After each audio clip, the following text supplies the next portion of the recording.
हरियाणा भारत में आपका स्वागत है। खबरों का रुख करें उससे पहले नजर सुर्खियों पर। सीएम मनोहर लाल ने सक्षम युवा योजना को लेकर की बैठक। युवाओं को बेहतर भविष्य और बेरोजगारी से निपटने में मदद करेगी ये योजना। कांग्रेस पार्टी के नेताओं और कार्यकर्ताओं ने राजभवन के घेराव का किया प्रयास। पुलिस ने बैरिकेड्स लगाकर कार्यकर्ताओं को रोका। सरकार और किसान संगठनों की बैठक रही बेनतीजा। अब 19 जनवरी को होगी अगले दौर की बैठक। पृथला में सरकार ने गौशाला बनाने का लिया फैसला। गौशाला में करीब 10,000 गायों को रखने की होगी क्षमता। सीएम मनोहर लाल ने प्रदेश के युवाओं को बेहतर भविष्य देने और बेरोजगारी से निपटने के लिए मुख्यमंत्री आवास पर अपने अधिकारियों के साथ में समीक्षा बैठक की। दरअसल प्रदेश की सरकार ने बेरोजगार युवाओं से किया हुआ वादा पूरा करने के लिए युवाओं को बेरोजगारी भत्ता देने वाली है, जिसके बाद में पोस्ट ग्रेजुएट युवाओं को 3,000, ग्रेजुएट को 1,500 और 12वीं पास को 900 रुपए मिलेंगे। 3 कृषि कानूनों के विरोध में प्रदेश में कांग्रेस पार्टी के नेताओं और कार्यकर्ताओं ने सड़कों पर उतरकर प्रदर्शन किया। कांग्रेस के कार्यकर्ता और नेता राजभवन का घेराव करने निकले, लेकिन चंडीगढ़ पुलिस ने राजभवन से 500 मीटर दूर ही बैरिकेड्स लगाकर प्रदर्शनकारियों को रोक लिया। इसके बाद आगे बढ़ने को लेकर कार्यकर्ताओं और पुलिस के बीच में धक्का मुक्की हुई, जिसके बाद कांग्रेस की प्रदेश अध्यक्ष कुमारी सैलजा, पूर्व मुख्यमंत्री भूपेंद्र सिंह हुड्डा, रणदीप सुरजेवाला और कई सीनियर नेताओं को पुलिस अपनी गाड़ियों में बिठाकर ले गई। सरकार और किसान संगठनों की 9वें दौर की बैठक भी बेनतीजा रही। अब 19 जनवरी को किसानों और सरकार के बीच में 10वें दौर की बैठक होगी। 9वें दौर की बैठक में कृषि मंत्री नरेंद्र सिंह तोमर ने किसानों से कहा कि सरकार तीनों कानून को वापस नहीं लेगी, लेकिन संशोधन को तैयार है। वहीं इस पर किसानों ने भी सख्त रुख अपनाया और कहा कि सरकार को तीनों कानून वापस लेने ही होंगे, वरना ये प्रदर्शन जारी रहेगा। खबर परवल से, जहां पर गढ़िया मोहल्ला में पुरानी रंजिश के चलते एक 28 साल के युवक की ईंट पत्थर से पीट कर हत्या कर दी गई। आरोपियों ने हत्या के बाद शव को पास ही बने तालाब में फेंक दिया, मौके से फरार हो गए।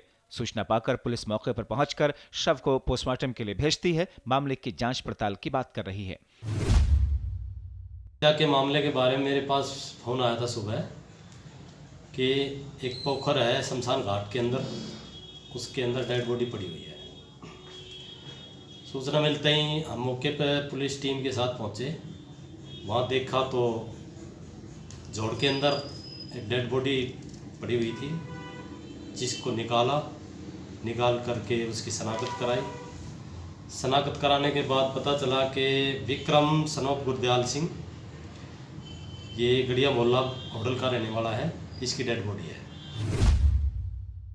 कृषि कानून के विरोध में किसानों का प्रदर्शन पिछले 50 दिनों से जारी है। प्रदेश में पलवल के NH 19 पर चल रहा किसानों का धरना प्रदर्शन कड़कड़ाती ठंड के बीच जारी है। किसानों ने कृषि कानून वापस होने तक भूख हड़ताल की घोषणा की थी।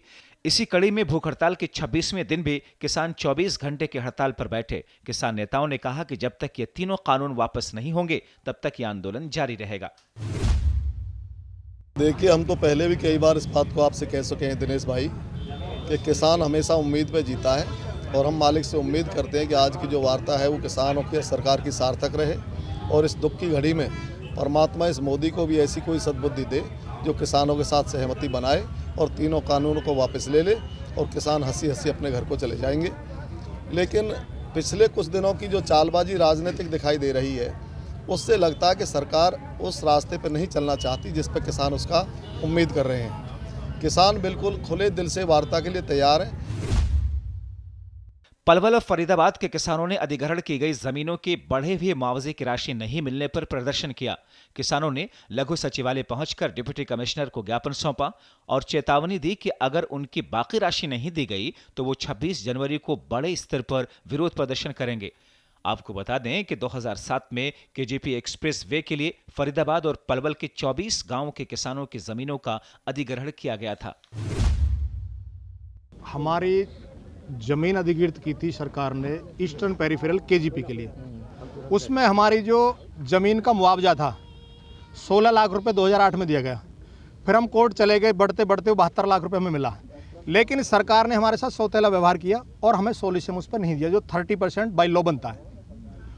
उसकी मांग को लेकर के हमने DRO के पास 2 बार, हाई कोर्ट से लेकर के एडीसी के पास हम 5 बार उस केस को जीत चुके हैं, लेकिन बार बार हमें सरकार हरास करती है। पृथला में सरकार ने 100 एकड़ में गौरक्षा के लिए एक गौशाला बनाने का फैसला लिया है। इस गौशाला में फरीदाबाद और पलवल जिले के करीब 10,000 गायों को रखने की क्षमता होगी। गौशाला का उद्घाटन विधायक नयनपाल रावत और पूर्व मंत्री विपुल गोयल ने किया। यहां पहुंचने पर ग्रामीणों ने उनका स्वागत किया। मौके पर पूर्व मंत्री विपुल गोयल और विधायक नयनपाल रावत ने गायों को अपने हाथों से चारा खिलाया। साथ ही साथ उन्होंने कहा कि गौ सेवा सबसे बड़ी सेवा है।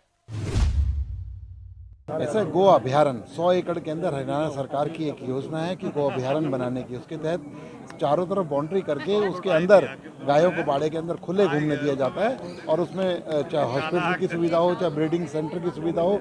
और मैंने आग्रह किया विधायक जी से, चेयरमैन नयनपाल रावत जी से, कि हरियाणा सरकार की स्कीम को इस गौशाला में लागू कराएं, क्योंकि इसके पास 400 एकड़ से ज़्यादा ज़मीन है और एक गो अभयारण्य बनाने के लिए कैपेबल था।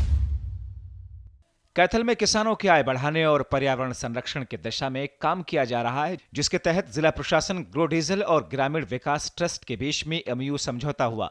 ज्ञापन पर जिला उपायुक्त सुजान सिंह और ग्रो डीजल के CEO अतुल सक्सेना ने हस्ताक्षर किए। इस MOU के बाद में जिले में पराली और अन्य वेस्ट डिमांड बढ़ेगी और किसानों को इसका सीधा लाभ मिलेगा। आज जो है ग्रो डीजल और ग्रामीण विकास ट्रस्ट और डिस्ट्रिक्ट एडमिनिस्ट्रेशन के बीच में एक समझौता है कागज, जो पराली है और जो वेस्ट हैं उनसे हम एनर्जी कैसे बनाएं, उसका ग्रो डीजल इसमें पहले से काफ़ी काम कर रही है। ग्रामीण विकास ट्रस्ट फॉर्मेशन ऑफ FPOs और उनका मेंटेनेंस किस तरह से उस पर काम कर रही है। तो सबने ये सोचा कि जो हमारा पराली प्रबंधन हमारे ज़िले में पहले बहुत अच्छा हुआ है।